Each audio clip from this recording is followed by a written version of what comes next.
রাসূল সাল্লাল্লাহু আলাইহি সাল্লাম মক্কায় বিখ্যাত কুরাইশ বংশে জন্মগ্রহণ করেন।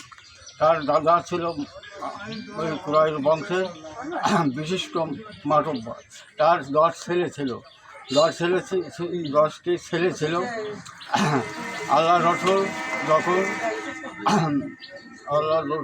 যখন 10 ছেলে ছিল, আল্লাহ যখন তার মায়ের উদরে আসে তখন 2 মাস পরে তার বাপ মরে যায়। আবুল মুত্তালিবের ছিল 10 ছেলে। 16 ছেলের নাম ছিল আল্লাহ রসুলের পিতা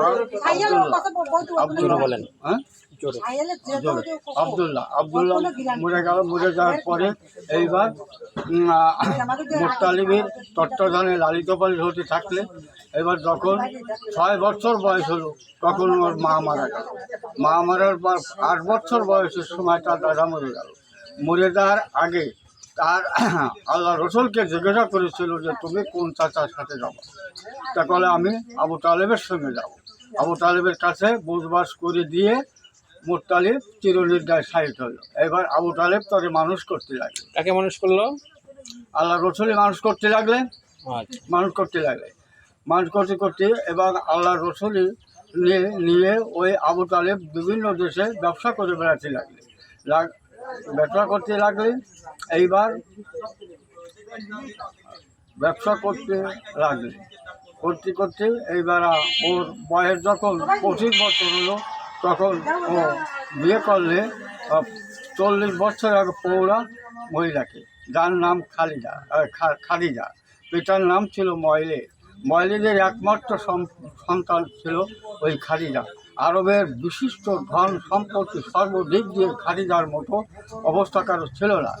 তাই এইবার যখন ময়লিদ মরে গেল খাদিজা তখন বিরাট অর্থ সম্পদ। খাদিজার আগের 3 বার বিয়ে হয়েছে।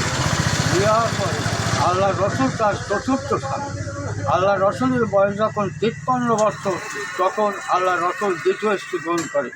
53 বছরের পরের থেকে সে আর 13টা বিয়ে করে। আল্লাহ রসুল ওই খাদিজা থাকতে দ্বিতীয় স্ত্রী গ্রহণ করেন। এবার আল্লাহ রসুলই যখন খাদিজার পিতা মারা গেল তখন বিরাট অবস্থা হলো, লোকের প্রয়োজন।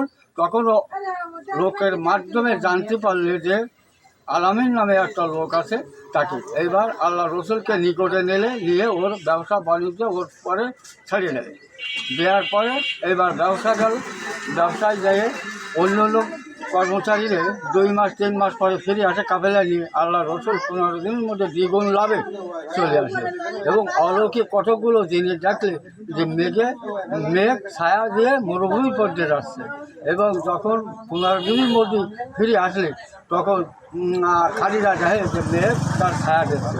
অলৌকিক ঘটনার পরে এইবার আল্লাহ রসুল অনেক দিক দিয়ে খাদিজা চিনতে পারিল। এইবার ওরা করে কি যে আমি খাদিজা 3 বার বিধবা হওয়ার পরে প্রতিজ্ঞা করেছিল যে আমি আর বিয়ে জীবনে ফসবো না।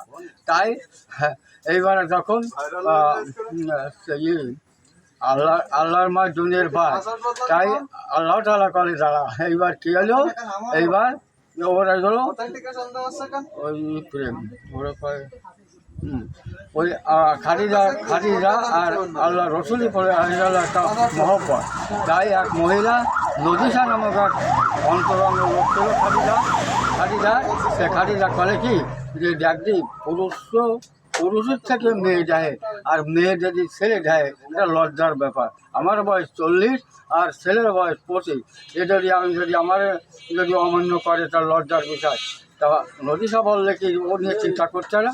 এইবার নদীসা গেল আল্লাহ রসুলের কাছে, যাইয়ে বলতেছে ব্যবসা সংক্রান্ত অনেক কিছু বলার পরে তুমি বিয়ে করতেছে না কেন?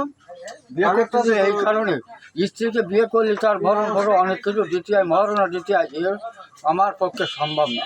তখন নদীসা চিন্তা করলে এইবার তো কত পয়েন্ট আছে। তখন বলতেছে যে আমি এমন একটা মহিলার কথা কব সে তোমার জীবনের সমস্ত কিছু ভার বহন নেবে, মহরের সব কিছু দেবে।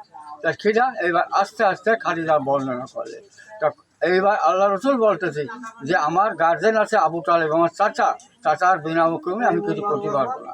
যখন হইলো পারবো না, এবার চাচারা এসে বললে যে চাচা এই ব্যাপার। যে খাদিজা এইরকম এই বলেছে। তখন আবু তালেব বললেন না, এ কাজ করা যাবে না। 3 দিন পরে আল্লাহ রসুল বলতেছে যে হ্যাঁ, এটা কাজ করা যাবে। তখন আল্লাহ রসুল বলতেছে, চাচা 3 দিনই বল তুমি করা যাবে না, আর আহারের কথা কয়ের কারণ কি? এর কারণ হচ্ছে এই মক্কা নগরে তোমার পা ফেলার জায়গা থাকবে না, শত্রুর ঘাইতে। এই খাদিজাকে বিয়ে করলে সে ছিল